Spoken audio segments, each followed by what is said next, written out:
Hello friends, welcome back to the channel. நான் உங்க சந்தியா. இன்னைக்கு நம்ம சேனல்ல நம்ம பார்க்க போறது ஒரு ஸ்பெஷல் ரெசிபி. அது என்னன்னு பார்க்கிறதுக்கு முன்னாடி நம்மளோட வியூவர்ஸ் அத்தனை பேருக்கும் ஓணம் நல்வாழ்த்துக்கள்.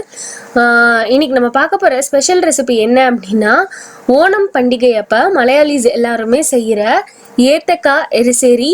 ஏத்தக்கானா வேற ஒன்றும் இல்லைங்க, வாழைக்காய் தான். அதை வச்சு செய்கிற ஒரு டிஷ் இது ஓணம்காக அவங்க எல்லாம் செய்வாங்க. ஸோ அதனால நம்ம இதை இன்னைக்கு எப்படி செய்யறது அப்படின்றது தான் இன்னைக்கு வீடியோவில் நம்ம பார்க்க போகிறோம்.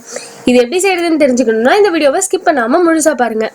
அதுக்கு முன்னாடி நீங்கள் இன்னும் நம்ம சேனலை சப்ஸ்கிரைப் பண்ணலையா? அப்போ கீழே இருக்க ரெட் கலர் சப்ஸ்கிரைப் பட்டனை கிளிக் பண்ணிக்கோங்க. கூடவே பக்கத்தில் இருக்க பெல் ஐக்கானையும் டேப் பண்ணிக்கோங்க.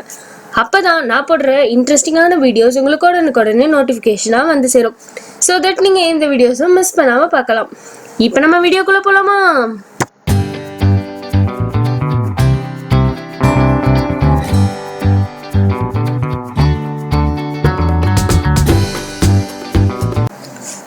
இன்னைக்கு இந்த ஏத்தக்காய் அரிசி செய்யறதுக்கு நான் இன்னைக்கு 2 பெரிய வாழைக்காய் எடுத்துட்டேன். நீந்திரம் பழம் சொல்லுவோம்ல அந்த காய். இதோட 2 கார்னர்ஸையும் இப்படி கட் பண்ணிடலாம். கட் பண்ணிட்டு காமிக்கிறேன். இப்போ இதோட தோலெல்லாம் நல்லா பீல் ஆஃப் பண்ணிடலாம். பீல் ஆஃப் பண்ணிட்டு காமிக்கிறேன், ஒரு கையில் பண்ண முடியல. இப்போ இந்த மாதிரி பண்ணதுக்கப்புறம் இதை கண்டிப்பாக தண்ணியில் போட்டு வச்சுக்கோங்க, அப்போ தான் கலர் சேஞ்ச் ஆகாமல் இருக்கும். இப்போ இதை எடுத்து இந்த மாதிரி ஹாஃபாக கட் பண்ணிக்கோங்க. இந்த மாதிரி கட் பண்ணதுக்கப்புறம் இது இப்படி திருப்பி வச்சு இந்த ஆஃபாக கட் பண்ணிடுங்க. கட் பண்ணிவிட்டு இப்படி குட்டி குட்டியாக ஒரு பீஸாக கட் பண்ணிக்கோங்க. இதை கட் பண்ண உடனேவே இதை திருப்பி தண்ணியில் போட்டு வச்சுக்கோங்க, இருக்கட்டும். இப்போ அடுத்து மெஷரிங் கப்பில் 1/3 கப் இருக்குல்ல, 1/3 போட்டிருக்கோம்ல, அந்த கப்பில் நம்ம வந்துட்டு பயிர் இருக்குல்ல, கிரீன் கலர் மூங் தால், அதை எடுத்துக்கலாம். அதை எடுத்துட்டு அதை ஒரு பவுலில் போட்டுக்கலாம். போட்டுட்டு தண்ணி ஊற்றி ஒரு 10 நிமிஷம் போல் அது அப்படியே ஊறட்டும். அது முழுகிற அளவுக்கு தண்ணி ஊற்றினா போதும். இப்போ 1/4 கப் அளவுக்கு துருவின தேங்காய் எடுத்துக்கோங்க. அப்படி இல்லைன்னா நான் இன்னைக்கு வந்துட்டு தேங்காவை ஃப்ரெஷ்ஷாக கட் பண்ணி அதை வந்துட்டு மிக்சியில் பல்ஸ் மோடில் ஒரு வாட்டி ஓட்டி எடுத்திருக்கேன். இந்த மாதிரி திருவி வந்துடும். அது 1/4 கப் இருக்கணும். அதுக்கப்புறம் அதில் 2 பல் பூண்டு அதை சேர்த்துக்கோங்க. அதுக்கப்புறமா அது கூடவே 1 டீஸ்பூன் அளவுக்கு ஜீரகம் அதையும் உள்ளே சேர்த்துக்கோங்க. சேர்த்துட்டு நல்லா கொஞ்சமாக தண்ணி ஊற்றி நல்லா திக்கான பேஸ்ட்டாக அரைச்சி எடுத்துக்கலாம். அரைச்சிட்டு காமிக்கிறேன். இப்போ இதை அரைச்சாச்சு. ஓப்பன் பண்ணால் நல்லா திக்காக பேஸ்ட் அரைஞ்சிருக்கு. அவ்வளோதான், இதை ஓரமாக வச்சுக்கலாம். இப்போ ஒரு குக்கர் எடுத்துட்டு அதில் நம்ம வச்சுருக்கோம்ல இந்த பயிறு அதை உள்ளே சேர்த்துக்கலாம். எல்லாத்தையும் சேர்த்துட்டு காமிக்கிறேன். இப்போ இதில் நம்ம கட் பண்ணி வச்சுருக்க வாழைக்காய் இருக்குல்ல, அதை தண்ணியெல்லாம் ட்ரைன் பண்ணிட்டு உள்ளே சேர்த்துக்கலாம். எல்லா வாழைக்காவையும் சேர்த்ததுக்கப்புறமா இந்த வாழைக்காவும் பயிரும் முழுகிற அளவுக்கு தண்ணி ஊற்றி நல்லா வேக வச்சுக்கலாம். தண்ணி அதிகமாக போயிடுச்சுனாலும் கவலை இல்லை. அதுக்கப்புறமா நம்ம கொதிக்க விடுறப்ப தண்ணி நல்லா வத்துற அளவுக்கு திக்காக விட்டுக்கலாம். இப்போ இது கூடவே வந்துட்டு ஒரு 1/2 டீஸ்பூன் போல் மஞ்சத்தூள் அதை உள்ளே சேர்த்துக்கலாம். அதுக்கப்புறம் ஒரு டீஸ்பூன் மிளகாய் தூள் அதையும் சேர்த்துக்கலாம். அது கூடவே இந்த டிஷ்க்கு தேவையான அளவு உப்பு சேர்த்துக்கோங்க. அதுக்கப்புறம் கொஞ்சமாக பெப்பரை நான் க்ரஷ் பண்ணி போட்டுக்கிறேன். நீங்கள் பெப்பர் பவுடர் இருந்தாலும் சேர்த்துக்கலாம். நான் போட்டுட்டு காமிக்கிறேன். நல்லா 1 டீஸ்பூன் அளவுக்கு சேர்த்துக்கோங்க. இப்போ இதை நல்லா மிக்ஸ் பண்ணி விட்டுடலாம். மிக்ஸ் பண்ணி விட்டுட்டு குக்கரை க்ளோஸ் பண்ணி விசில் போட்டு 3 விசில் வர வரைக்கும் நல்லா வேக விட்டுக்கோங்க.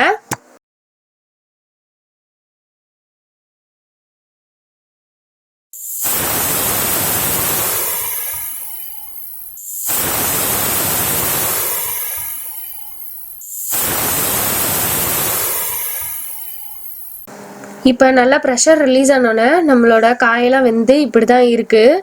இப்போ இதை வந்துட்டு நம்ம மசிச்சு விட்டுக்கலாம். நீங்கள் கரண்டியோட பேக் சைடை வச்சு கூட மசிச்சுக்கலாம். நான் இன்னைக்கு பொட்டேட்டோ மேஷர் வச்சு பண்ணிக்க போகிறேன், ஏன்னா அது கொஞ்சம் ஈஸியாக இருக்கும்ல. அதனால ஃபுல்லாக மசிச்சுட்டு இந்த மாதிரி ஃபுல்லாக மசிஞ்சோன்னா கொஞ்சம் கெட்டியாயிரும். ஆனால் நம்மளுக்கு இன்னும் கொஞ்சம் நல்லா கெட்டியாகட்டும், அதுக்காக விட்டுறலாம், கொதிக்கட்டும்.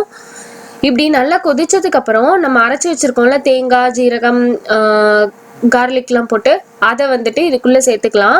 கொஞ்சமாக அந்த பிளெண்டரில் தண்ணியும் விட்டு அதை நல்லா கழுவி அதையும் இதுக்குள்ளே சேர்த்துட்டு நல்லா மிக்ஸ் பண்ணிக்கலாம். இது நல்லா கெட்டியாகட்டும். அது வரைக்கும் நல்லா கொதிக்கட்டும். ஒரு 5 நிமிஷம் போல் ஆகும். அதுக்கு அந்த கொதிச்சிட்டு இருக்கோம்ல, அந்த டைமில் நம்ம இப்போ தாளிக்கிறதுக்கு ரெடி பண்ணிக்கலாம். அதுக்கு ஒரு குட்டி கடாயில் 1 டேபிள் ஸ்பூன் அளவுக்கு எண்ணெய் சேர்த்துக்கோங்க, தேங்காய் எண்ணெய் சேர்த்துக்கோங்க, நல்லா இருக்கும். அதில் எண்ணெய் கொஞ்சம் சூடானோன்னா கொஞ்சமாக ஒரு 1/4 டீஸ்பூன் அளவுக்கு கடுகு சேர்த்துக்கோங்க. கடுகு கொஞ்சம் நல்லா வெடிக்க ஆரம்பிக்கும்ல, அந்த ஸ்டேஜில் ஒரு 1/4 டீஸ்பூன் அளவுக்கு சோம்பு அதை உள்ளே சேர்த்துக்கோங்க. இப்போ இது நல்லா பொரியும்ல, அந்த நேரத்தில் நம்ம வந்துட்டு ஒரு 4-5 காஞ்ச மிளகாவை கிள்ளி உள்ளே போட்டுக்கலாம். அது கூடவே நான் இன்னைக்கு 2 டீஸ்பூன் அளவுக்கு வெங்காயத்தை குட்டி குட்டியாக சாப் பண்ணி அதையும் உள்ளே சேர்த்துக்கிறேன்.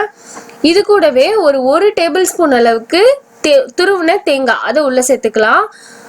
ரொம்ப வேணாம், 1 டேபிள் ஸ்பூன் போதும். இப்போ தேங்காய் நல்லா கலர் மாறுற வரைக்கும் இதை நல்லா வறுத்துக்கலாம்.